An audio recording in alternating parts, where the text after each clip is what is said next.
buenas tardes, como siempre bienvenidos al espacio cultural, un espacio hoy un poco más vacío porque nos ha coincidido entre que sale una exposición y entra otra.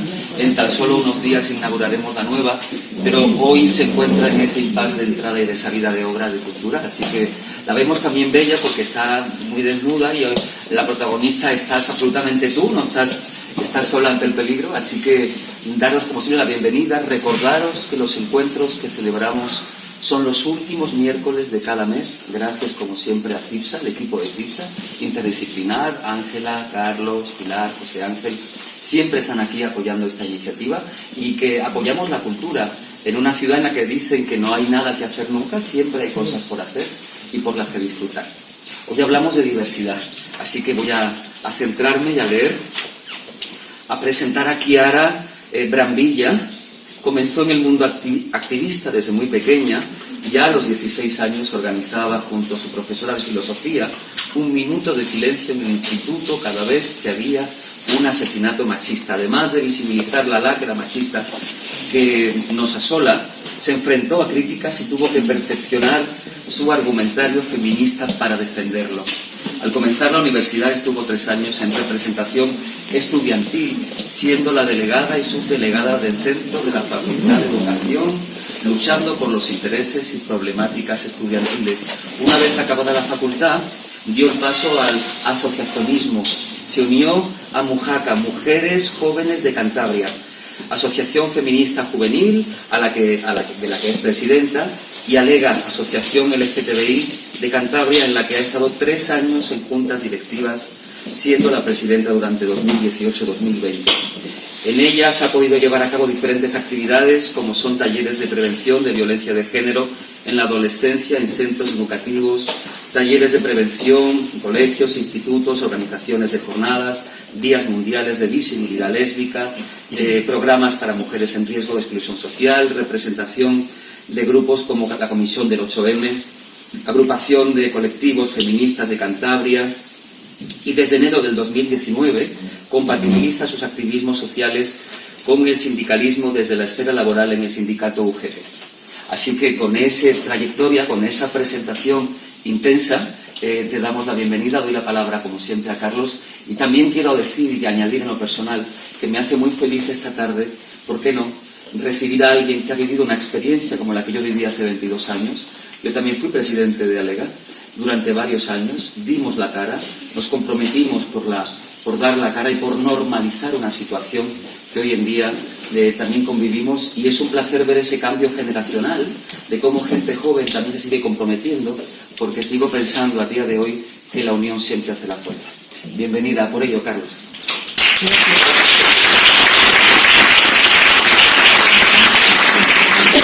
No sé si se me oye con micro, quizás tienes que elevarlo un poquito más. Bueno, muy buenas tardes a todos y a todas. Gracias por seguir siendo por 8ª temporada continuada en nuestros cómplices. Veo algunas caras nuevas, pero también veo que hay muchos que no acabáis de pasar de curso, los repetidores, y os tenemos miércoles tras miércoles, y eso es lo que da sentido a estos 8 años de trayectoria. La verdad que ya nos cuesta aportar ideas que puedan resultar interesantes, aunque debo anticiparos, antes de meterme, como decía Jesús, en faena, que esta 8ª temporada seguirá, después de la entrevista de hoy, seguirá también ofreciendo temas muy interesantes. Vamos el próximo día a seguir hablando un poquito de neurociencia, luego os presentaré a nuestro invitado del mes de marzo. En abril hablaremos de algo tan interesante con un catedrático de la UNED de Madrid como la música y la psicología, y terminaremos la temporada con un personaje internacionalmente conocido en el ámbito de la patología del sueño, que es el doctor Eduard Estivill, autor de una obra tan conocida como Duérmete niño, además de una trayectoria muy importante. Eso es lo que nos queda por delante, pero antes de eso vamos a disfrutar de la hora.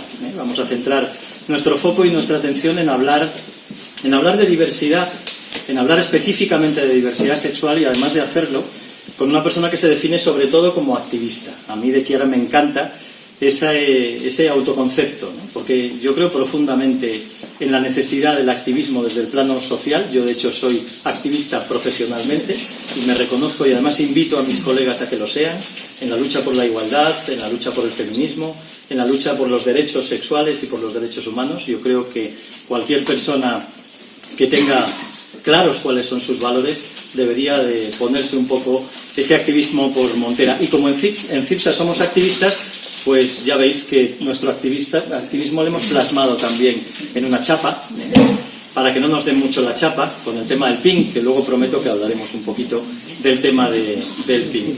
Creo, por tanto, que visibilizar la lucha social por las transformaciones es absolutamente fundamental, porque nuestra sociedad avanza gracias a esas transformaciones y gracias a personas que se implican, como Kiara, como la organización que ella ha representado y como algunas de las organizaciones que representa, como Mujaka, y por eso creo que son personas a las que tenemos la responsabilidad y la obligación de dar voz para que nos hablen y para que nos cuenten sus experiencias y también para que nos inviten y nos animen a mantenernos activos en ese activismo. Por tanto, agradecerte en nombre de CIPSA tu presencia. Vamos, tardaron 5 minutos en... Eso es un acople. Esto es el micro alto. Bueno, ahora ya lo tenemos, Jesús. Perfecto.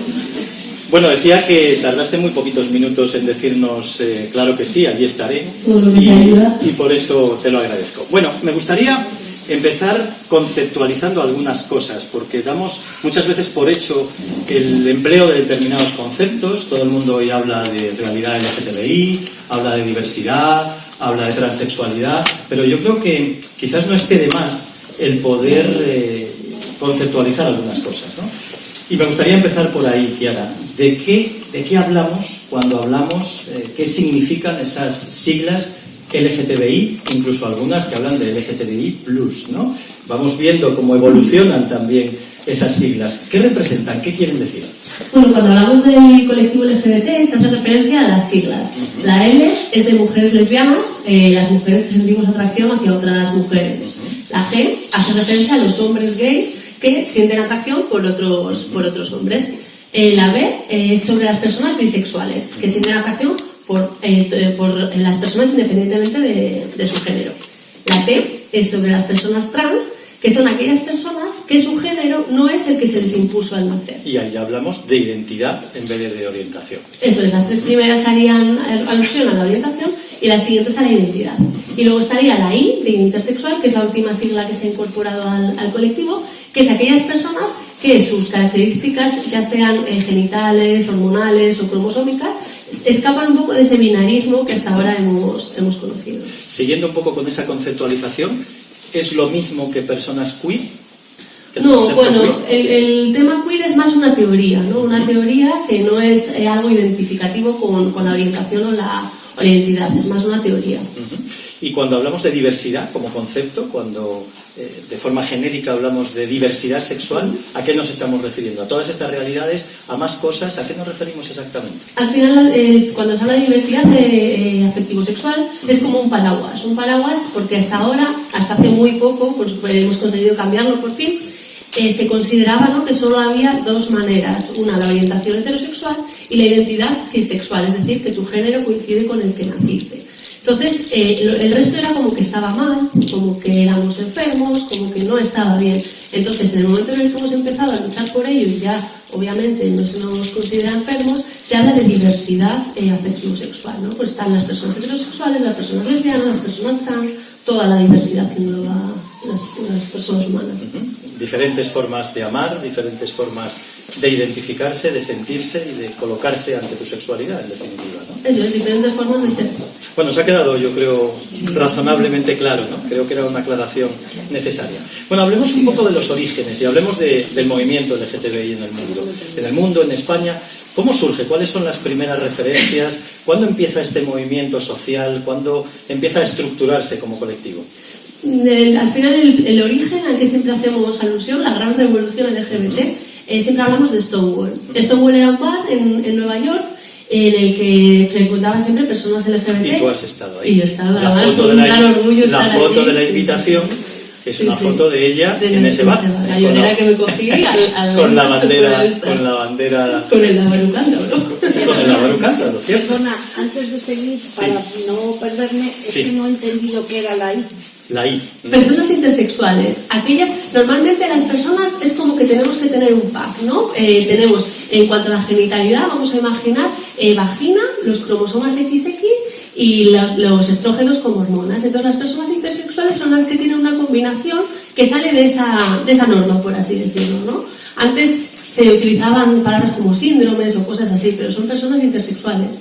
Hasta hace poquito, cuando nacían, en función de los genitales que tenían, decidían si criaban a esos niños o a esas niñas pues como niño o como niña. Hoy en día, claro, ello conllevaba muchas veces la amputación de los genitales o cosas así. Entonces, a día de hoy, eso ya cada vez se está revirtiendo más y estamos a puntito de conseguir prohibir estas amputaciones a bebés intersexuales.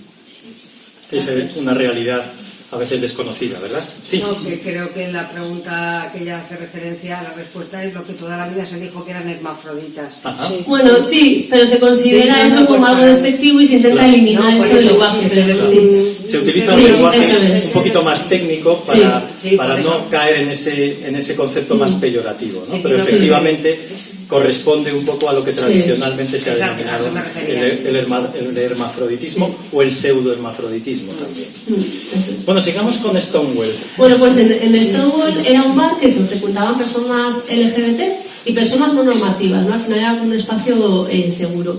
Y era muy habitual que la policía fuera allí a cargar contra estas personas que les al final solicitara la identificación con las consecuencias legales que ello tenía. Hasta que un día, un 28 de junio de 1969, hubo un grupo de personas liderados por mujeres transracializadas, entre ellas destacan Marsha P. Johnson y Silvia Rivera, que decidieron no callar, ¿no? Decidieron levantar la voz y decir, hasta aquí hemos llegado, ¿no? No tenéis por qué meteros con nosotras solo por ser. Entonces comenzaron las revueltas y a partir de esas revueltas ya comenzaron a hacer grupos de activismo, asociaciones, y el año siguiente comenzó el primer orgullo de Nueva York, ese mismo día, el año siguiente. Sí que quiero recalcar que personas LGBT y movimiento LGBT ha existido absolutamente siempre. Siempre ha habido alguien luchando por ser quien es. Entonces, claro, sí que es verdad que Stonewall es la gran revolución, pero siempre antes de Stonewall también ha habido gente luchando por poder ser quienes somos. ¿Y en España? Claro, hablas del año 69. En España en el 69 estábamos como estábamos. ¿Cómo llegó el movimiento LGTBI a nuestro país? En España también, claro, llegó mucho más tarde. La primera manifestación fue en Barcelona, no recuerdo ahora el año, pero al final lo mismo, ¿no? Pues por cuestión de presión social, por cuestión de discriminación, la gente decide sublevarse y decir, no, basta ya de que nos traten así simplemente por ser LGBT. Entonces empieza la primera manifestación en Barcelona y al año siguiente ya en Madrid. Luego cada comunidad pues va cogiendo su propio ritmo, ¿no? En Cantabria se han hecho muchas cosas por el orgullo desde hace un montón de años. Bueno, aquí lleváis más de 20 años como asociación, ¿no? El año pasado cumplimos ya 25. 25 años. Este año vamos a por los 26. Algunos consideran al colectivo LGTBI como un lobby. Además utilizan exactamente ese concepto. ¿Qué tienes que decir a eso? Me hace mucha gracia, ¿no? Al final, cuando consideran a este colectivo como si fuéramos una mafia, como si tuviéramos un poder detrás bestial, ¿por qué entonces se nos insulta por las calles? ¿Por qué se nos agrede por las calles? Una persona poderosa no tiene que sufrir esta discriminación casi diaria. Me hace mucha gracia y al final yo creo que el problema es que no quieren respetar los derechos humanos. Muchas veces les cuesta respetar, sí, entiendo que conlleva un cambio de mentalidad, pero al final no es más que respetar. Entonces quieren aludir a supuestas presiones y lo que pedimos simplemente es que se nos respete. También se habla de que disfrutáis de algunos privilegios, ¿no? Sí, al final pues me hace la misma gracia que lo anterior. A día de hoy en 11 países ser LGBT se condena con pena de muerte, en 26 conlleva cadena perpetua y aunque en España no llegamos a ese lado, tampoco es fácil ser LGBT, con lo cual estos son nuestros privilegios. Y a veces uno tiene la sensación de que incluso, lamentablemente, quien adopta una posición más beligerante en contra del respeto a esos derechos, acaba consiguiendo que la sociedad involucione de alguna manera, ¿no? ¿Tenéis esa sensación dentro del colectivo de que hay cierta involución en nuestro país, que hay más agresiones, que nos cuentan también las estadísticas en ese sentido. Totalmente. Vemos como el ascenso de la ultraderecha en el poder, al final, eso es reflejo también en la sociedad. A día de hoy vemos como en el Congreso de los Diputados y de las Diputadas, en plenos de ayuntamientos, en la esfera política, se vuelve a cuestionar nuestros derechos. Vuelven a decir que no somos capaces de ser madres o de ser padres. Vuelven a decir que la seguridad social no tiene por qué tratarnos. Vuelven otra vez a poner en duda nuestros derechos, con lo cual eso al final genera un caldo de cultivo que se ve reflejado en las calles. La gente se ve cada vez con más potestad para poder gritar, para poder mirar mal, para poder insultar, incluso para poder agredir. Y esos elementos, habitualmente, ¿qué tipo de discriminaciones acaban generando? ¿Acaban suponiendo incluso problemas a nivel laboral? ¿Qué os encontráis? ¿Qué realidades os encontráis en ese sentido en una entidad como puede ser Alega? ¿Qué experiencias os transmiten las personas que se acercan a vosotros? Al final la LGTBI-fobia, al igual que el machismo, es algo imperante en la sociedad y todos y todas crecemos con ello, con lo cual todos y todas estamos un poco contaminadas de ello, y eso se ve reflejado en todos los contextos, en el contexto educativo, ¿no? A los niños y a las niñas muchas veces, pues a los menores trans, por ejemplo, no les dejan ser quienes son, o en etapas de secundaria, ahora lo vemos que se les prohíbe las charlas en sexualidad. Eso en el entorno educativo. En el entorno sanitario también hay muchas barreras para las mujeres lesbianas, para el colectivo trans ya ni hablamos. Y luego a nivel social, pues claro, a día de hoy lo que comentábamos, siguen aumentando las agresiones, hay más insultos, van desde lo pequeñito hasta lo grande, ¿no? Muchas veces comienzan con chistes, comienzan con gracias, y eso va aumentando a insultos, va aumentando hasta poder llegar a la violencia física. Y antes hablabas de realidades en países además próximos, ¿no? Por ejemplo, Rusia persigue a los homosexuales de una manera muy beligerante e incluso prohíbe el que una pareja homosexual pueda adoptar un menor, ¿no? O sea que sí, son leyes. Llegando incluso a los campos de concentración de Chechenia, que se hizo hace poco muy visible. Es terrorífico porque al final es por ser quien es tan simple como eso. Y es realmente horrible las leyes que pueden llegar a aplicar con tal de reprimir esta diversidad. Esa actitud de rechazo todavía existente a nivel social también se permeabiliza a nivel familiar, es decir, seguís encontrando actitudes en familias de rechazo. Yo el otro día escuchaba a una persona decir que prefería que su hijo tuviera un cáncer a que fuera homosexual. ¿Eso os lo seguís encontrando? ¿Seguís encontrando chicos, chicas que llegan a Lega que os dicen, me han echado de casa, que os dicen, como sé que ocurría hace tiempo, ¿no? Es cierto que a la asociación llegan los casos más difíciles, ¿no? Cuando va todo bien, a la asociación no vienen a contárnoslo. Pero sigue sucediendo. Mucha gente piensa que eso es cosa del pasado, que ya no ocurre. Pero a la asociación sigue llegando gente que al salir del armario les han echado de casa. Decir, no, mira, pues fuera de casa. Y se encuentran con una mano delante y una mano detrás, simplemente porque han salido del armario. O muchas familias trans, de menores trans, que no quieren aceptar la situación y tienen a su hijo o a su hija en un sin vivir en casa porque no quieren aceptar que es trans, con lo cual no le llaman por su nombre, no le permiten vestir como quiere, no le permiten ser quien es, con lo cual eso sigue pasando y es terrible que estemos todavía en esta situación. Y pese a ese escenario quizás no tan alentador como algunos piensan, ¿cómo estamos posicionados, no ya si nos comparamos con estos países que persiguen activamente la diversidad sexual, sino si nos comparamos con países de nuestro, como dicen los políticos, de nuestro entorno europeo, ¿no? ¿Cuál es la situación en países como Francia, como Italia, como Alemania, comparativamente con nosotros? Compararse con Europa al final es como complicado porque Europa es muy diversa y también en cada país al final esto sucede de una manera o de otra. Sí que es cierto que España comenzó siendo un país puntero. Fuimos el tercer país en aprobar la ley del matrimonio y de la adopción, que es importante, que contemplaba los dos aspectos del mundo. El primero fue Países Bajos en el 2000, luego fue Bélgica en el 2013 y España en el 2015. Entonces comenzamos como un país puntero, porque esa ley, además de los beneficios legales, llevaba consigo un beneficio social. La gente empezaba a escuchar que era el ser LGBT, y con eso comenzó el respeto, ¿no? La normalización. Pero sí que es cierto que, como decimos, ha ido pasito a pasito por detrás. Muchas veces se sigue pensando que España es un país puntero, que es el mejor país del mundo para poder ser LGBT. Sin embargo, ILGA, que es una asociación, vamos, una federación de muchísimas asociaciones de manera internacional, en ILGA Europa hacen un estudio anual sobre el ser LGBT en Europa. Y este año hemos salido del top 10 de países de Europa más seguros para ser LGBT. Bueno, miran cuestiones como delitos por ser LGBT, agresiones, el derecho a formar una familia, etcétera.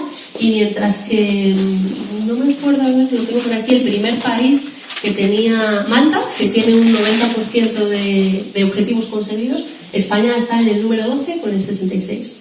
Con lo cual, muy bien. ¿Cómo me llama la atención Malta? Un país muy tradicional, muy religioso, que creo que no está aprobado, o hasta hace muy poco no estaba aprobado el divorcio. Me llama la atención. Sí, pues ahí está el número 1 en este sentido, claro. Una forma que no llega a la violencia física, pero que indudablemente también tiene un peligroso trasfondo, es el de las presuntas terapias para curar la homosexualidad, la transexualidad. ¿Qué opinas de esto? Es terrible. Existen, ¿eh? Es decir, que esta es una realidad que nos puede sorprender, pero es una realidad que se produce y que, bueno, que se persigue, yo creo que no del todo, no con suficiente contundencia, pero que se produce en nuestro entorno. Existe y es legal, que lo que asusta es que son legales a día de hoy. A mí me parece violencia, ¿no? Al final, el foco de esas terapias consiste en considerarnos enfermos y enfermas todavía de hoy, y como estamos enfermos, nos pueden curar. Estas terapias se realizan aquí en Cantabria también, entre otros muchos lugares del mundo, en el convento de Ruilova se realizan. Y es terrible porque al final a mucha gente que está en una situación vulnerable, que igual no está, pues porque ser LGBT, como decimos, obviamente estamos en favor comparándonos con otros países, pero no es fácil tampoco a día de hoy en España. Si toda una persona que está viviendo con dificultad su orientación o su identidad le dices que se puede curar, al final es un caldo de cultivo para que esa pobre persona pues explote interiormente. Como digo, se llevan a cabo, son legales. Por ejemplo, en las aplicaciones LGBT hay personas que todavía se anuncian para decir, mira, si quieres, te ofrezco esta terapia para que pueda ser normal. Es terrible porque al final lo que generas en las personas... Bueno, lo que generas es más rechazo, ¿no? Y si tuvieras oportunidad, ¿qué le dirías a una persona LGTBI-fóbica? Es muy difícil. Imagínate que la tienes enfrente y que tienes oportunidad de hablar con esa persona. Lo digo porque la mayor parte de las veces no es posible hablar con personas con ese tipo de ideas. Al menos yo, que siempre he tenido la puerta abierta para hacerlo, me ha costado un montón siempre el poder tener una conversación, o que alguien quisiera tener una conversación conmigo. Pero imagínate, vamos al terreno de la fantasía. ¿Qué le dirías? Yo creo que depende de la voluntad de la persona, ¿no? Al final, como digo, todos y todas tenemos conductas LGTB-fóbicas porque hemos crecido en esta situación. Entonces, depende de la voluntad de la persona. Normalmente yo tiendo a ser pedagógica e intentar enseñar, ¿no? Pues que al final, porque muchas veces es cuestión de ignorancia, de no saber quiénes son, o incluso no poner cara, ¿no? Y me pasa decir, o sea, que tú eres lesbiana, tú, pues sí, yo, no pasa nada, ¿no? Identifícame, estoy aquí. Entonces, muchas veces yo tiendo a ser pedagógica e intentar decir que estamos aquí, que somos tan normal como ellos, que lo único que reclamamos es derechos, porque muchas veces también hay confusión, ¿no? ¿Qué quieren? ¿Por qué piden estas cosas? Quieren privilegios, ¿no? Claro, eso es, pervertir también, ¿no? Ahí hay mucha contaminación. Entonces yo tiendo a ser pedagógica, pero sí que es cierto que siempre que sea un ambiente seguro. Hoy en día, como digo, tenemos el ascenso de la ultraderecha, que es súper peligroso, y a la ultraderecha hay que hacerle frente. Muchas veces no es cuestión de pedagogía porque saben, lo que pasa es que no quieren aprender. Efectivamente, no hay peor ciego que el que no quiere ver, ¿no? ¿Hay algún truco, alguna vía, algún camino que falte por explorar a la hora de conseguir que la sociedad acepte, respete? Antes hablabas de respeto. Yo creo que esa es la palabra clave, ¿no? A veces hablamos de tolerancia, a mí ese concepto me tira mucho para atrás, porque la tolerancia se ejerce desde la superioridad moral, ¿no? Pero ¿hay algún truco, hay algún camino, hay algo que no estemos haciendo bien para que nuestra sociedad siga teniendo esas actitudes e incluso se agraven esas actitudes de rechazo? Yo creo que hay como dos patas, ¿no? Por una parte, la vía educativa, que es fundamental. Y muchas veces cuando pensamos en la vida educativa pensamos solo en los colegios, en los centros educativos. Y al final esto es educación, todo es educación y todos necesitamos tener los ojos abiertos en muchas cosas. La vida educativa es clave para poder desmitificar muchas cosas, ¿no? Quitar prejuicios, quitar todo para poder volver a construir. Eso por un lado. Y por otro también la vía de la sanción. No se pueden permitir ciertas conductas y no se pueden permitir ciertas barbaridades que se están soltando sobre el colectivo LGBT. Denunciar socialmente y decir, no, mira, es que esto no se va a permitir. Creo que eso también es clave. Es decir, ¿crees que la vía punitiva puede tener ahí su margen de influencia para reprimir ciertos comentarios? ¿Qué te refieres? ¿Quizás a comentarios en redes sociales? O... No tanto a eso, sino cosas más graves, ¿no? Que un político diga barbaridades que nos asocien al mundo pedófilo, cosas muy crueles y que hacen mucho daño. Al final la educación es la clave, por supuesto, yo no estoy de acuerdo en un modelo punitivo, pero la educación es a largo plazo y tarda mucho en hacer efecto. Entonces, hasta que esa educación hace efecto, hace falta condenar la LGTBI-fobia presente. De hecho, para ese tipo de iniciativas o para profundizar en ese tipo de posibilidades, algunas comunidades autónomas han puesto en marcha en los últimos años algunas leyes propias, ¿no? Y nuestra comunidad pues ha hecho sus pinitos al respecto, ¿no? Y de hecho hace pocos meses hubo un conato de aprobación antes de que se convocaran las últimas elecciones autonómicas, ya me pierdo con las elecciones, las autonómicas, hubo un conato para aprobar esa ley. ¿Qué ha pasado con eso? Perdón, ha sido horrible. Es que la ley me trae de cabeza. Sí. Sé que ahí estoy metiendo el dedo. Sí, no, pero hay que hablar de ello. Con la ley llevamos trabajando desde Alega cerca de 4 años. 4 años que el trabajo de Alega quiero reiterar que es voluntario, es altruista y lo hacemos cuando salimos de trabajar, con lo cansados que estamos, ahora sí trabajamos por el colectivo. Hace 4 años ya comenzamos reuniones con la Dirección General de Servicios Sociales para elaborar la ley y sí que contaron en todo momento con la asociación y fuimos y dijimos como más o menos que le queríamos, cómo iba a ser. Y a la hora de redactarla fue todo muy bien y la verdad que es una ley que está bien, es bastante potente dentro de lo que puede ser políticamente. El problema vino que luego la encerraron en un cajón y no hubo manera de sacarla. Estuvimos presionando y hasta que no salimos con una pancarta el Día del Orgullo, no salió de un cajón. ¿Qué es lo que pasa? Que salió tarde. Quedaban 7 meses para cerrar el Parlamento por las elecciones y bueno, nosotros con nuestro optimismo y sobre todo nuestras ganas de lucha incansable fuimos al Parlamento y nos reunimos con todos los grupos parlamentarios para que por favor se tramitara, que si querían se podía hacer. Al reunirnos con todos los grupos parlamentarios, una de las cosas que les solicitábamos era que no pidieran muchas comparecencias. Al hacer una ley pueden pedir comparecencias para que venga gente experta a hablar sobre qué les parece la ley. Y ya sabíamos que lo utilizan de truco para dilatar el proceso y que se cierre el Parlamento y no haya ley. Sí que conseguimos que algunos grupos parlamentarios se comprometieran a no pedir ninguna comparecencia. Sin embargo, Ciudadanos pidió 6 y el PRC 17. Con lo cual entendimos claramente que no querían que hubiera ley, que estaban haciendo todo lo posible para que no hubiera ley. Ganaron, el Parlamento se cerró y no hubo ley. Tuvimos, en la perspectiva de la ley, sola de la ley hablando, suerte porque salieron los mismos grupos políticos que estaban, porque si hubieran salido otros nuevos, se hubiera ido a la basura el proyecto y tendríamos que haber empezado otra vez.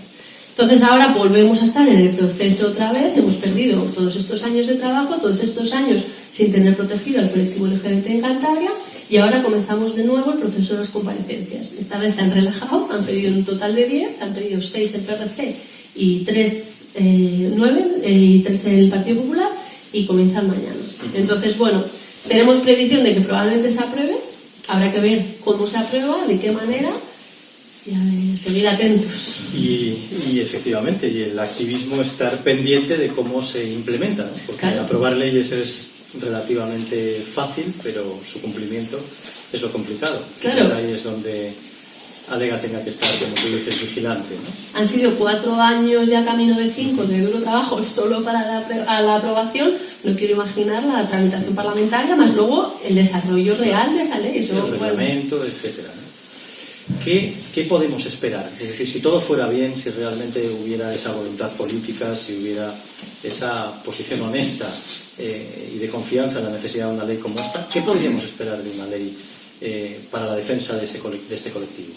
Bueno, la ley, la verdad que es que, como digo, es muy necesaria, ¿no? Por ejemplo, en el tema de las terapias de aversión, que hemos dicho, se prohibirían en Cantabria, estarían prohibidas. Bueno, hay muchísimos derechos que a día de hoy no tenemos, que igual pues son, ¿no?, la formación, como hablamos, de todos los contextos, tal, pero lo más importante de todo es los y las menores trans. Es lo que más nos preocupa porque es un colectivo vulnerable, dentro de un colectivo vulnerable. Y ahora mismo están sin ningún tipo de protección, sobre todo en los centros educativos, ¿no? Tenemos casos en los que a los niños y a las niñas en los coles no les quieren llamar por su nombre, no les dejan utilizar el baño, no les dejan el pronombre que tienen. Entonces, claro, no podemos ir y decir, mira, es una ley, lo tienes que cumplir, sí o sí. Tenemos que empezar un montón de protocolos, de líos, para poder exigir a ese profesorado o a esa dirección, quien fuera, que lo cumpla. Entonces, claro, con la aprobación de esa ley todo será muchísimo más fácil. ¿Contempla alguna estrategia de formación de profesionales? Sí, en todos los sectores, además, porque al final es lo básico, ¿no? Para que cuando vayas a denunciar por temas LGTB-fobos, que te sepan atender, para cuando vayas a un hospital, te sepan atender, al colegio, contempla todos los sectores. Otro de los aspectos que preocupa es el de la asistencia sanitaria, en el caso citado es las personas trans, ¿no? Yo creo que hemos avanzado mucho. Si echamos un vistacito a cómo era la realidad hace algunos años, venimos de las cavernas, ¿no? Eso implica que los avances son incuestionables, pero todavía creo que quedan cosas por hacer en ese sentido. ¿En qué punto estaría en nuestra comunidad, en Cantabria, en qué punto estaría la asistencia sanitaria a las personas trans? Yo, por la relación que he tenido con otras personas de otras comunidades, no estamos en la peor situación. Sí que es verdad que la ley blindaría esos derechos que ahora mismo están un poco a la voluntariedad. Contamos con un psicosexólogo que la verdad que, como digo también, ¿no?, pues tiene una voluntad muy buena y atiende súper bien a todas. Sí, es maravilloso. Un fenómeno. Y atiende muy bien a todas las personas, pero claro, genera el miedo de qué va a pasar cuando no esté Roberto, porque se jubile, quién lo va a coger. Queda muy, ¿no?, es algo muy horrible que tus derechos queden en esa incógnita. Por no hablar de la saturación que tiene, porque además de atender a todas las personas trans, atiende muchos más casos, con lo cual al final el servicio, pues cuando tienes que pedir cita, cuando todo, a pesar de que él pone todo el amor del mundo, intenta gestionarlo bien, tiene la gente que tiene y no puede hacer maravillas, con lo cual la situación se podría mejorar.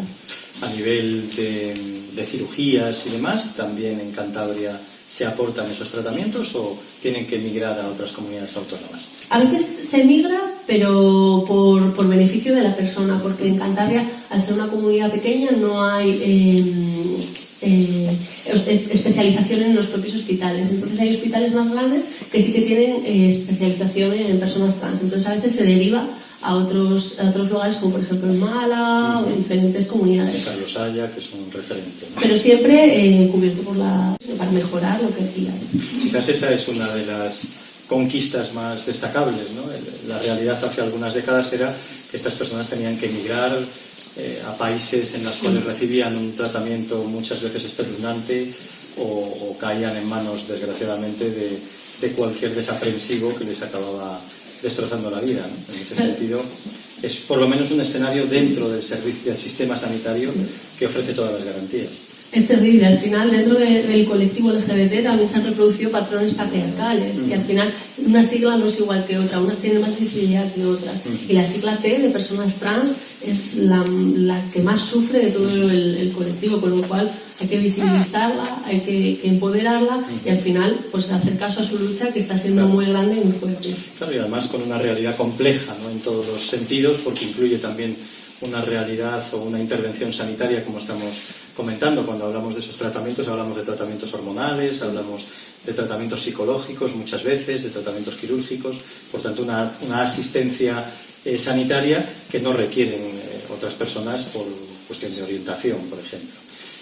Que sí que estaría bien no obligarles tampoco a esa asistencia sanitaria, claro. Porque a día de hoy... Bueno, en eso va la ley también, poquito a poco, ¿no?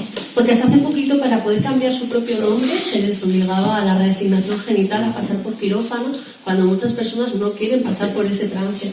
Y también ahí es importante, ¿no?, el dar la posibilidad de quien quiera y quien no quiera.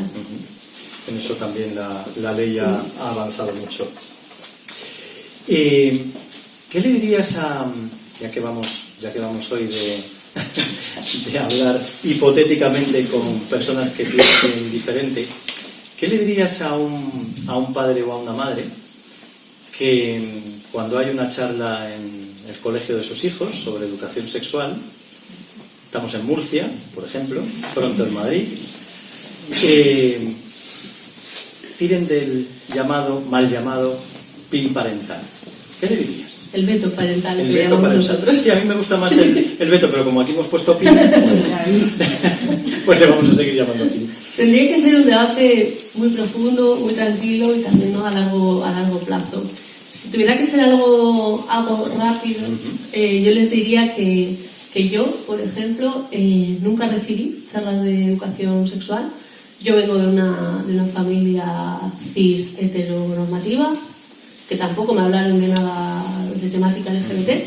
Yo fui a un colegio de monjas y soy lesbiana. O sea, esto no tiene que ver con qué te dicen, con qué escuchas, con qué oyes. Al final tiene que ver con quién eres. Y las charlas al final lo único que pueden hacer es ayudar. Ayudar a tu hijo, si al final es hetero o cis, en el respeto, que es la clave.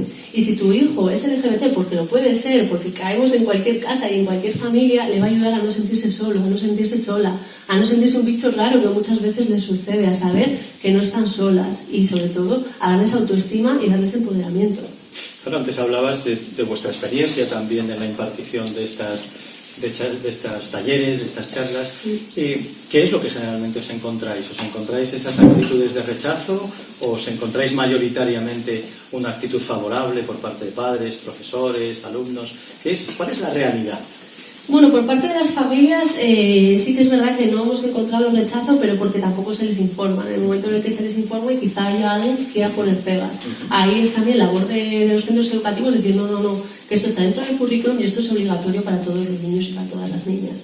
Y en cuanto a los chavales y las chavalas, pues la verdad que es bastante sangrante la situación LGBT en los centros educativos. Yo he tenido la suerte de poder dar estos talleres, ¿no?, que dicen que damos personas monstruos y todo eso. En los que contagiáis todo esto.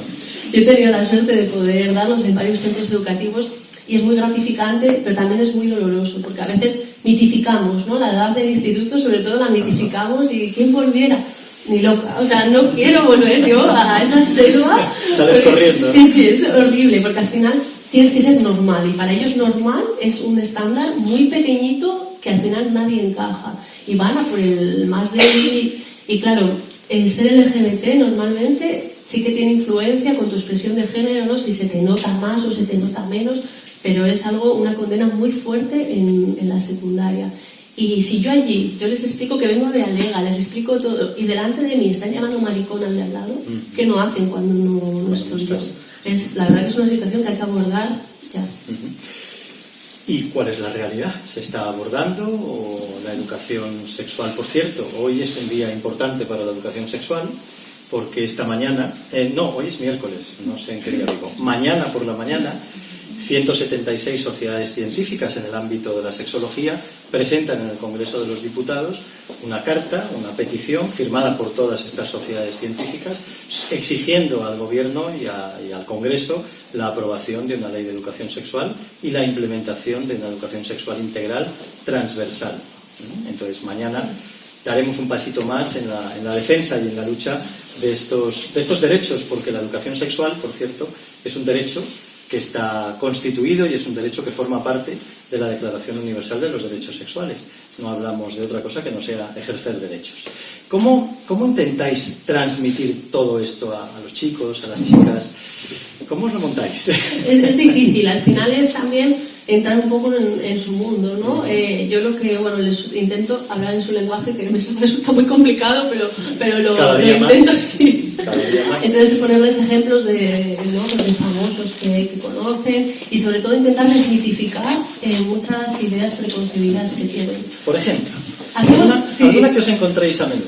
Hacemos una dinámica muy, muy interesante, que es sacamos a 4 personas del aula voluntarios y a los de fuera, los que han salido, les decimos que cuando entren van a tener que hacer un roleplay de qué hacer el sábado por la noche. Ajá. Y que 2 tienen que decir más de la calle, salir de fiesta, y otros 2 tienen que ser más de no, vamos a quedarnos en casa. Entonces les dejas ahí preparando el teatro. Y a los de dentro, por grupos, se les dice que van a entrar estos 4 compañeros y compañeras y que tienen que decir quién es gay, quién es lesbiana, o quién es trans, o quién es bi. En silencio y que vayan anotando. Entonces, Entran sus compañeros, hacen su performance, que ahí alucinas con las cosas que te cuentan. Y bueno, todos los días aprendes algo. Madre mía, con ellos más. Y cuando salen, ya les explico. Digo, mira, los de dentro van a tener que adivinar quién es LGBT. Lo primero que hacen ya es curioso porque es ponerse a defensiva. Pero que yo no lo soy, pero ¿por qué lo van a decir? Ahí ya tienes que explicarles que serlo no conlleva un insulto, no conlleva una degradación. No pasa nada, pues igual que si te dicen que eres zurdo y eres diestro, pues no lo soy, ya está. Y luego cuando entran, empiezas, ¿no? Y venga, ¿y por qué? Pues yo creo que ha sido fulanita porque quería jugar a la PlayStation. No, pues yo creo que quería ser porque ha dicho que tenía que ir a la peluquería. Entonces vomitan todos los prejuicios que tienen, vomitan. Y ya cuando les dices, no había nadie LGBT, dicen, pero es que ha sido tú la que nos ha dicho que teníamos que decirlo. ¿Pero tenías alguna pista? ¿Te han dicho si tenían novios, si tenían novias, si les gustaba a alguien? Si... No. Entonces son todos los prejuicios y es muy interesante escucharles porque así sí que se puede derribar. De sacarlos. Y en general la experiencia al final os deja el sabor de boca de haber conseguido algo, de haber conseguido cosas con ellos, aunque insisto, creo que la educación sexual debería ser algo transversal y quizás estas actividades puntuales no llegan del todo al fondo de la cuestión, ¿no? Pero indudablemente al menos aportan cosas. ¿Con qué sensación os vais? ¿Con qué sensación cerráis la puerta del aula?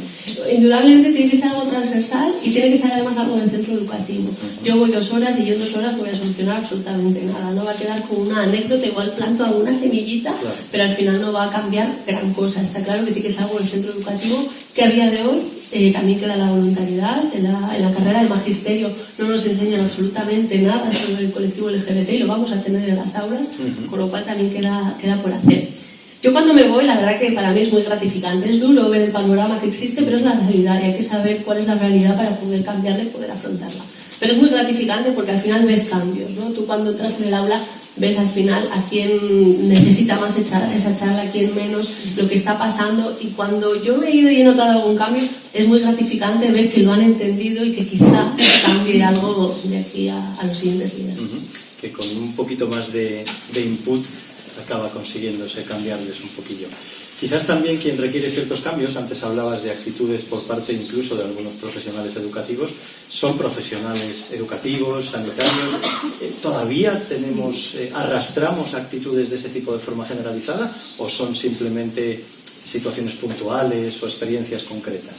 Al final esto es como que lo negativo muchas veces es lo más visible, pero no es lo más general, eso es cierto, ¿no?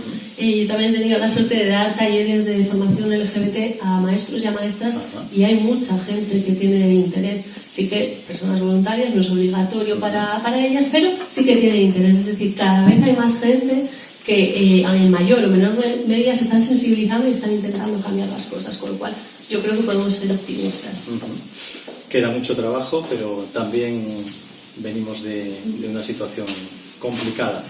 Bueno, sabéis que esto es un espacio abierto, que podéis preguntar, que podéis intervenir. Yo creo que podemos sacar mucho jugo a nuestra invitada, por tanto, en cualquier momento podéis interrumpirnos, podéis levantar la mano para opinar, para disentir. También el debate es interesante y es importante. Además, yo sé que a ella como a mí le gusta mucho debatir y, como digo, interrumpirnos en cualquier momento. ¿De acuerdo? ¿Alguna pregunta que se os ocurra? ¿Algo que os apetezca comentar? Sí. Yo soy heterosexual, pero defiendo la homosexualidad y entiendo los 5 aspectos. Ahora, hay algunas cosas que no me entiendo. En la revista Marie Claire viene hablando de que va a haber una segunda revolución sexual, de hace 60 años, de 60, y cuya revolución sexual dice que es el género fluido. Son aquellas personas que unas veces se consideran mujer y otras hombres. Su género fluye dependiendo de su contenido en el que se encuentran. Y también el género, esto yo no lo entiendo, ni creo que se debe aceptar. Y el género neutro, esto de que ni soy hombre ni soy mujer, ¿no? Y luego también, teniendo en cuenta que estamos aquí con el sexólogo más importante que hay, pasa lo siguiente. En el embarazo hay mujeres, que las mujeres tienen que tener el cromosoma X y X, y el caballero X y Y. Pero entonces, por lo visto, hay mujeres que tienen el cromosoma XX, pero bueno, resulta que no se activa un gen que se llama SRI. Y entonces son mujeres que tienen el cromosoma XY, o sea, del varón, pero son mujeres. Y eso como... ¿Qué resulta? ¿Qué resultado da eso? Perfecto. Bueno, empezamos por el tema del género fluido. Es un debate muy profundo el que plantea, muy profundo. Es cierto que ahora la identidad de género empieza a haber corrientes nuevas, ¿no? Al final, igual que hace unos años parecía que solo existía la orientación heterosexual, ahora empieza, ¿no? Ya se da por sentado que hay más orientaciones. En el tema de la identidad de género empieza a haber personas que dicen que no son ni hombres ni mujeres, que fluyen, que su género va cambiando. Al final, yo entiendo que es algo nuevo, a mí también me cuesta, o sea, esto al final no es que los del colectivo ya vengamos aprendidos y aprendidas de casa. Hay que ir escuchando a esa gente, sobre todo ir escuchándolo y viendo a ver qué tienen que decir, qué tienen que aportar. Bueno, y en cuanto a la pregunta que hacías, de lo que hablaríamos en ese caso sería de cromosomopatías, es decir, de alteraciones cromosómicas genéticas que acaban transformando o bien fenotípica o genotípicamente, es decir, la imagen que puede tener una persona. Hay trastornos como, por ejemplo, el síndrome de Turner o el síndrome de Klinefelter que corresponden a alteraciones en los cromosomas sexuales, en los cromosomas X o en los cromosomas Y. Entonces, al final estamos hablando de, entre comillas, de patologías, ¿eh? Y las personas que sufren esas patologías también en muchos casos tienen una repercusión de esa carga cromosómica, por supuesto, en su vida reproductiva y muchas veces incluso pueden tener afectaciones a nivel intelectual, a nivel psicomotor, es decir, hablamos en este caso de patologías cromosómicas. Sí. ¿Vale? Pero hace 3 años oí que había personas que decían que me he cansado de ser varón, me he cansado de ser mujer. Y eso a mí me parece que es pasarse de la raya. Habría que repensar qué es ser mujer, claro, y qué es ser varón. Claro, desde la experiencia de cada uno, ¿verdad? La evolución que cada uno pueda tener es muy diversa, utilizando el concepto de hoy. ¿Alguna otra pregunta que os apetezca? Sí, tenemos por ahí a la derecha. Sí, una pregunta. A las personas de género neutro, por ejemplo, si hablamos con ellas o algo, ¿en qué género tendríamos que referirnos a ellas? El pronombre que suelen utilizar es acabado en ne, normalmente. Ella, ¿no? Y pues en vez de guapo o guapa suelen preferir que se les llame guape. Todo acabado en ne, en vez de ni a ni o. Pero siempre en estas cosas muchas veces tenemos esa barrera de preguntar, ¿no? Pues igual se puede preguntar, ¿qué pronombre quieres que utilice? Claro, ¿cómo se sienten? Pero a veces sí, tenemos como miedo a ofender o a hacer daño, pero lo convertimos en algo peor. Les hablamos y se ve como no sabemos cómo dirigirnos, le estamos tratando como algo raro. A veces es mejor naturalizar y decir, pues dime cuál es tu pronombre, ¿con qué pronombre te... Pero normalmente eso, si son a género tal, suele ser con la E. Teníamos otra pregunta por aquí. Sí. Mira, yo quiero hacer una pregunta. No sé si es real o es una impresión mía, ¿vale? Pero lo pregunto. ¿Puede ser posible que durante más tiempo hayamos visto que la homosexualidad masculina, bueno, lo llamo así, pero no sé si...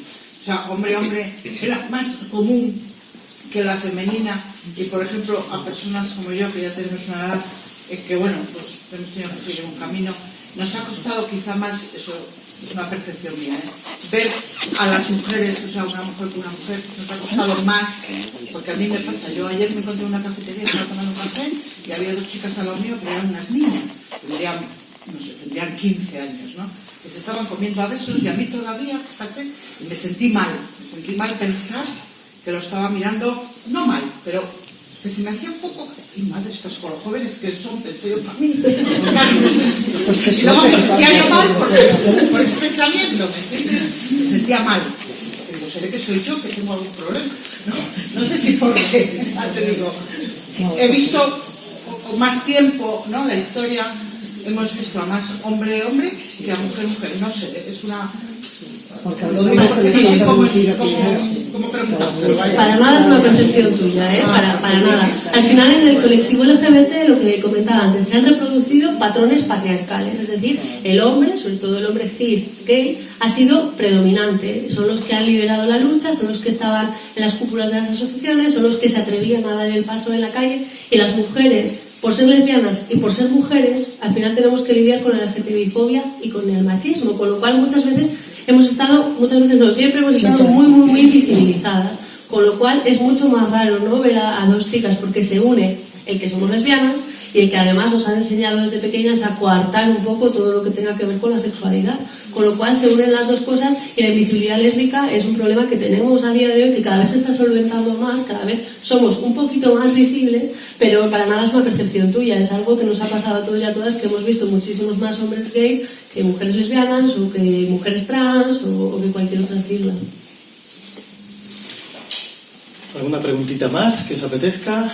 Yo te decía que cuando tú has dicho que se nota muy poco, pero es que a un granito de arena que quedes, tú a lo mejor no lo percibes, pero luego el que te está escuchando, cuando tenga conocimiento, se siente, pues yo me acuerdo de esto. Y aunque no se vea a corto plazo, yo creo que a largo plazo estáis haciendo muchísimo.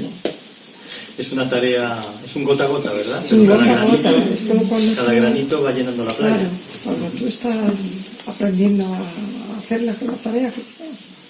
Había otra pregunta también allá atrás. ¿Puedes, por favor, defender o enseñarnos por qué es tan importante el Día del Orgullo Gay? Que yo lo entiendo, pero lo que se oye en la sociedad es decir, por los heterosexuales no celebramos nada. Es un argumento muy ¿Puedes defender ese día que es tan importante y la gente decimos, pues no hace falta que en Madrid haya ese desborde, que yo he estado y es un desborde, y la gente no lo entiende? Yo creo que sí, que yo sí lo entiendo, pero la gente acabamos diciendo eso. Si estás aquí es porque ya lo entiendes, eso seguro, ¿no? Al final es una pregunta muy buena, porque hay mucha gente que se la hace pero no se atreve a hablarlo, ¿no? Sí que preferimos llamarlo orgullo LGTB, precisamente por eso, porque los gays es como que han comparado todo, que como que todo es gay, y no, estamos las demás siglas también, ¿no? El orgullo es LGBT. No, para nada, hombre, no, si es por puntualizar solo. Gracias. Al final, este tema nos pasa en todas las luchas minoritarias, ¿no? En todas las luchas minoritarias nos pasa que la parte más grande, por así decirlo, nos dice, ya, pero yo no lo tengo. El Día de las Mujeres nos pasa también, ¿no? ¿Y dónde está el Día de los Hombres? Al final esto es común en todas las luchas. ¿Por qué existe un Día del Orgullo LGBT? Porque ser LGBT no es fácil. Hoy hemos estado hablando, ¿no?, de todas las agresiones que tenemos que soportar a día de hoy en Cantabria, los insultos, el día a día, muchas veces también lo que pasamos por dentro, ¿no?, el tener que contárselo a tu familia, el tener que decírselo a tus amistades, que no es fácil. Entonces tenemos un día para reivindicar, para poder decir, es que estoy orgulloso de ser quien es, aunque a lo largo de la historia me hayan dicho que soy una delincuente, que soy una enferma, que soy una pecadora. No es así, y estoy orgullosa de ser quien soy, no lo vivo con vergüenza. Con lo cual utilizamos ese día para reivindicar. Sí que es verdad que los medios al final aprovechan, y bueno, lo vemos, ¿no?, con todos los temas también, los medios no suelen abordarlo de la mejor manera posible. Al final, en el orgullo eligen escoger una foto o una imagen de dos chicos desnudos, que tampoco hacen daño a nadie, allá ellos, pero eligen escoger esa foto y no a la caravana de familias con niños y niñas, con familias monoparentales, homomarentales, con menores trans. No escogen eso. ¿Por qué? Porque al final está ahí, está claro lo que quieren mandar el mensaje a la sociedad. Claro, pero bueno, después pues eso, que es que eso que después se va arrastrando y que nunca llegamos a que se vea como algo normal, porque si en televisión te muestran eso, el caso es que vemos un partido de fútbol donde se matan y hacen y todo está bien, y eso es... Que ya aprovecho la coyuntura y os comento que en Alega celebramos el orgullo de una manera pues crítica, activista y también festiva, porque también es un día para celebrar, que este año será el 27 de junio, que queda mucho, pero bueno, podéis estar atentos y atentas a las redes sociales de Alega y venir a participar, porque al final hacemos sobre todo lo que más orgullosos estamos es de la gran manifestación LGBT, que por supuesto está invitada a toda la población cántabra a participar. Yo creo que además esa dificultad para entenderlo se pasa en cuanto vas a un Día del Orgullo. Cuando vas a un Día del Orgullo entiendes absolutamente el porqué, entiendes el significado, y entiendes la necesidad en un momento determinado de reivindicar el derecho a, como has dicho en varias ocasiones, a ser quien eres, ¿no? Ni más ni menos. Déjame que escarbe un poquillo. Sí. Que estaba pensando que esta discriminación y tal es por ser quien eres, por ser como tú eres, ¿no? Y de repente se me pasó por la cabeza el paralelismo con la parte racial, la segregación racial, que también por ser quien eres. Y claro, eso está como muy mal visto, pero yo no sé qué pasa con la sexualidad, que se puede atacar. Pero una persona de color ya no queda bien y lo otro parece como que hay ciertos grupos que sí queda bien atacar a la parte sexual. Pero es una discriminación por ser quien eres, igualmente que la raza. Pero no sé qué pasa con la sexualidad, que todavía no está siendo aceptada.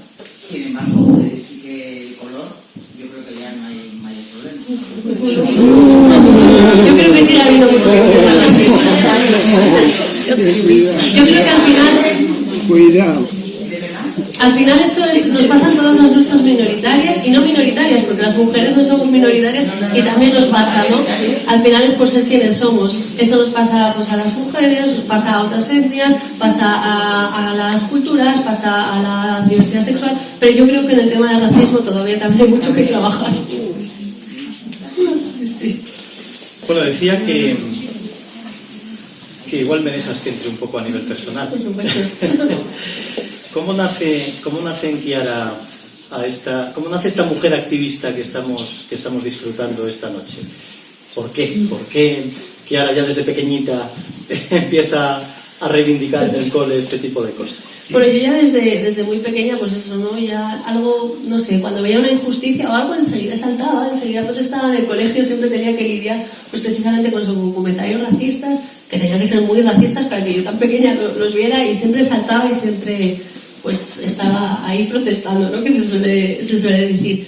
Y ya en segundo de bachiller, como comentabais antes, una profesora de filosofía pues algo vio y me propuso hacer el minuto de silencio por las víctimas de violencia machista, que hoy en día está la clase más visible y cada vez se lucha más contra ella, pero cuando aquello no tenía todavía esa visibilidad, y me tuve que enfrentar a muchos compañeros, sobre todo compañeros, no compañeras, que me decían que por qué, ¿no? Que había niños muriéndose de hambre en África y no estaba haciendo nada, que por qué esto, tal. Entonces aprendías ahí un poco a defenderte y el ver las causas sociales, ¿no?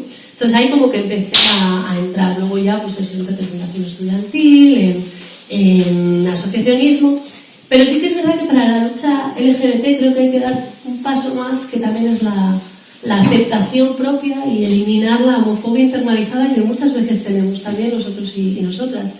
Y en esto quiero hacer un especial agradecimiento con mucho cariño, porque bueno, yo con 21 años más o menos acudí a CIPSA por problemas familiares, y debido al contexto pues, de seguridad y confianza que se me dio, me atreví a contar que yo tenía una relación con una chica que ella no asumía que éramos novias, lo llevaba muy mal, de hecho me prohibía contárselo a cualquier persona y llevábamos muchos años así.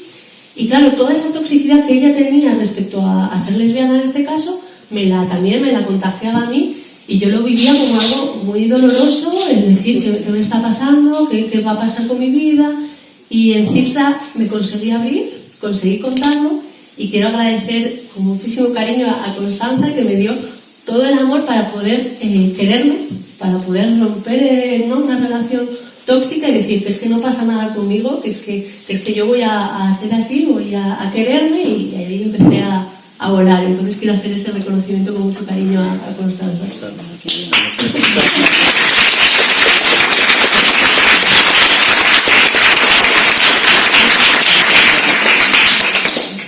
Pues no lo sabía. Hacéis muchas más cosas de las que pensáis. No lo sabía. He sido el primer sorprendido y me alegra además que lo hayas podido compartir. Bueno, otro de tus frentes activistas, seguimos con ese factor personal, es también la lucha feminista. El feminismo está en un momento, creo que interesante, está en una nueva oleada, a nivel internacional, no solo en España, pero también cuando algo se visibiliza, adquiere fuerza, adquiere potencia, los detractores también intentan hacerse fuertes.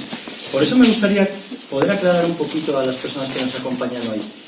qué es feminismo y qué no es feminismo, porque la intoxicación del concepto es brutal, ¿no? Utilizando desde términos peyorativos, inexistentes, como el de feminazi, hasta confundiendo el feminismo con el machismo, ¿no? Entonces yo no quiero que nos vayamos hoy de aquí sin que alguien como tú nos pueda aclarar de qué hablamos cuando hablamos de feminismo, de qué no hablamos cuando hablamos de feminismo. Al final el feminismo lo que busca es la igualdad, simplemente, ¿no? La igualdad, que claro, es como muy fácil decirlo, pero al final históricamente las mujeres hemos estado oprimidas y se nos ha relegado a un rol del hogar, de los cuidados, invisibilizadas, sin ningún tipo de poder. Entonces el feminismo lo que busca es romper eso y que no haya una imposición en base al género, ¿no? No porque seamos mujeres vamos a tener que tener unos trabajos, vamos a tener que tener unas actitudes, vamos a tener, o sea, lo que buscamos es que las mujeres seamos libres para poder también ser quienes somos. Al final es una lucha parecida dentro de las diferencias. Sí que es cierto que, bueno, yo les suelo decir a mis compañeras que se meten con nosotras, que estamos recibiendo tantos ataques porque vamos ganando. Está claro que el feminismo... Ladran, luego cabalgamos. Que el feminismo va ganando y se darán cuenta que el feminismo cura. El feminismo al final cura todas estas situaciones tan horribles que estamos viviendo, ¿no? Es la sangría machista que comentábamos antes. Ayer mismo celebrábamos una concentración contra la violencia machista y hoy ya hay 2 asesinadas más. Sí. Es terrible lo que está pasando y quien no se quiera dar cuenta... Ya sabemos de qué bando está, ya ellos y ya ellas. Lo que tenemos que hacer al final es luchar por el feminismo que conseguirá solventar esta situación. Y además contra esa especie de oleada de orgullo machista que se está visibilizando. Parece que teníamos controlado al menos esas actitudes tan explícitamente machistas y de nuevo parece que estamos teniendo que confrontar con hombres que nos avergüenzan a los hombres que no nos identificamos en absoluto con eso, pero que parece que reivindican con una especie de orgullo esas actitudes explícitamente machistas.Í creo que tenemos que seguir apretando, ¿no? Sí que es verdad que al final aquí también obviamente influye el ascenso de la ultraderecha, que está haciendo mucho más fuertes a esos hombres machistas que agreden, porque al final acaban agrediendo a todo el feminismo. Pero al final esto es como que cuando hay un gran movimiento y una gran fuerza surge un intento de contrafuerza. Nos pasó al colectivo LGBT cuando se aprobó el matrimonio igualitario. Se inundaron las calles de manifestaciones por la familia, como si nosotros no formáramos también familias. ¿Y qué pasó? Bueno, se solventó, ¿no? La ley se aprobó y siguió adelante. Quiero pensar, aunque esta vez me da más miedo porque es verdad que la fuerza es muy grande, pero quiero pensar que pasará lo mismo. Bueno, yo lo pienso, no lo quiero pensar, lo pienso firmemente, estoy convencido de que eso será así. Si tuvieras una varita mágica y pudieras pedir un deseo para los próximos años que tenga que ver con esa lucha, con esa defensa por la diversidad sexual, ¿cuál sería tu deseo? Solo uno. Bueno, venga, va, te dejamos un poco. Bueno, si tuviera que escoger uno sería que no hiciéramos falta. Que Alega no existiera, que no hiciera falta, que no tuviéramos que atender a familias porque tienen un menor trans y no saben cómo abordarlo y están sobresaturados porque no saben qué hacer, que no tengamos que atender a personas que les acaban de echar de casa por ser LGBT, que no tengamos que escuchar a personas llorando porque les acaban de agredir por darse un beso con su novia en la calle, ¿no? Que no hiciéramos falta, eso sería lo más deseable. ¿Alguna pregunta que os apetezca? Sí. Una consulta. Cuando decís niños trans, ¿a partir de qué edad un niño o una niña puede tener criterios para decir estoy en un sitio equivocado? Bueno, yo hablo y luego tú corriges. Hoy la invitada eres.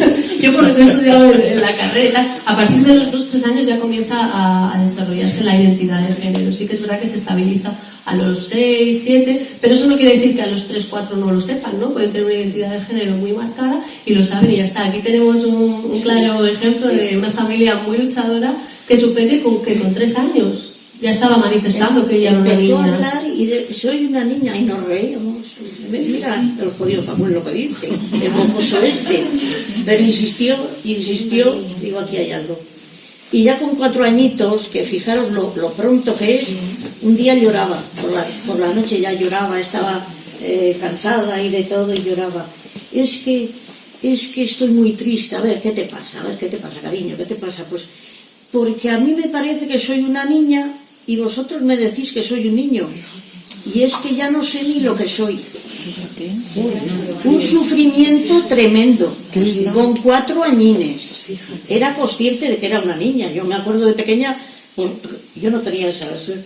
Yo era una niña y una niña, pero esta que con 4 años te diga eso, daros cuenta hasta qué punto ella era consciente. Estoy muy triste porque vienen los Reyes, nunca me han traído juguetes que me gusten. Y por mi cumpleaños no me gustan nada los regalos que tengo. Y lloraba con una amargura tremenda, con 4 añines. Entonces, claro, al final lo que pasa hoy en día es que por suerte tenemos familias como Tere y Elena que escuchan a los niños y a las niñas, ¿no? Y que les dejan ser. Tenemos otro caso en la asociación también de una niña trans que lo mismo, pues a los 3 añines empezó a decir que era una niña y su familia, pues bueno, lo mismo, esto les pillaba de lejos y no lo comprendían. Entonces, pues le apuntaban a cosas muy masculinas, le decían que no, que era un niño. Y ella seguía con que era una niña. Ya llegaron a decirle que, mira, que cuando tuviera 18 años era lo que quisiera, pero que de momento no podía. Y al final también, con 4 años, yo creo que tenía, se la encontraron llorando en la habitación y les dijo, ¿qué pasa? Es que si no me dejáis ser una niña, prefiero morirme. ¿A qué nivel llega, ¿no? Esa potencia de la libertad de género es algo tan potente que hay que escucharles. Es que no nos queda otra que escucharles. Es lo que se entiende. Claro. Sí. Pertenezco al sistema educativo y el sistema educativo menores trans, pero realmente desde la consejería no pueden cambiar el nombre.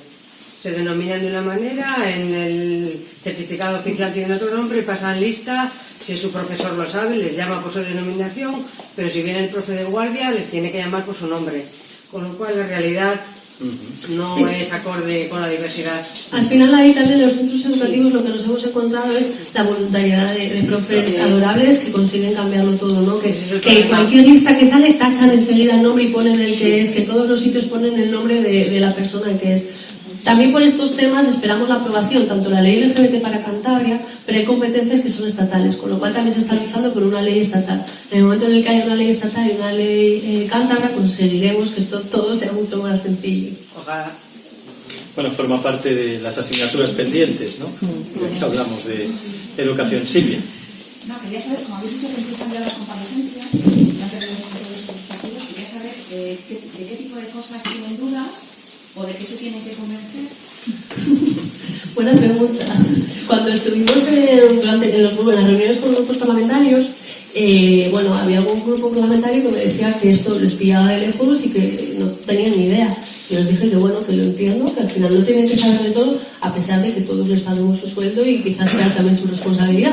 Pero bueno, con tal de que no pidieran la comparecencia, yo ofrecí mi número personal. Dije, llamadme para todo. O sea, cualquier duda, cualquier cosa que queráis saber, cualquier cosa de verdad, preguntadme a mí y lo vamos hablando. Os ofrezco toda la ayuda del mundo. No me llamo nadie. Es decir, no es tanto que tengan dudas, que las tendrán, por supuesto, porque no creo que se hayan puesto a leer mucho y a investigar mucho. Pero no es tanto tener dudas, sino dificultar un poquito el proceso. Hay leyes que se aprueban muy rápido, que no están 4 años, ¿no?, dando la carga con todas estas dificultades. Sí, al final sí que es verdad que la vez anterior había alguna comparecencia que nos chirriaba mucho, ¿no? Se solicitó, por ejemplo, al secretario de la Fundación Evangélica de España, que no entendíamos muy bien, que tenía que ver con el colectivo LGBT. Este año las comparecencias, bueno, se han reducido y sí que ya al menos son de personas expertas, cada uno de su lado. Pero por ejemplo está Roberto Oliver, que antes no estaba, que no tiene sentido porque es el psicosexólogo que hablábamos antes. La vez anterior no le solicitaron, esta vez ya sí que va a ir Roberto. Va a ir FAPA, la Federación de Madres y Padres de Estudiantes de Cantabria, para dar su visión desde los centros educativos. También de Alega vamos a ir. Entonces, bueno, están contemplados un poco todos los contextos, a ver si así les hacemos entrar en razón. Bueno, esperemos que esa sea un poco parte de los deseos cumplidos. Bueno, tenemos tiempo para una preguntita más. Si hay alguien que quiera cubrir alguna curiosidad, pues nos pasaríamos, efectivamente, Kiara, la noche contigo.